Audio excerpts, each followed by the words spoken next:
来到宜湾林边服务处，真侪社区妈妈甲职工，才来听出如何填写罢免民进党立委的联署书，嘛成为宜湾罢免站真好的政治职工。偏偏有民众未晓写，写唔对。当然，对着议会国民党团成员来讲，服务处就是理所当然的联署站。不过罢免进入第二阶段，未讲佫只是伫服务处等人来，所以党团进一步爱主动出击，到户外设联署站。当然，上要紧就是爱先招募志工的能力。民进党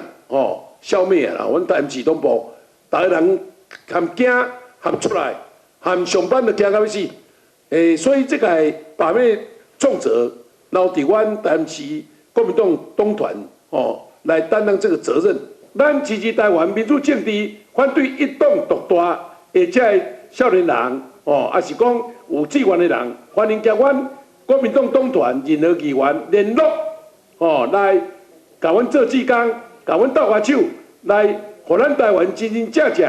行入多党政治，毋是一党独大啦会中包括副书记长罗坤宏、议员李忠诚、蔡忠豪以及议员王家珍、林美燕服务处代表拢到场声援，表示虽然民进党用司法来恐吓打击联署士气，不过愈打压，等得有更较侪人站出来，强调议会国民党团一定会协助市党部奋战到底。台南新闻军集采访报道。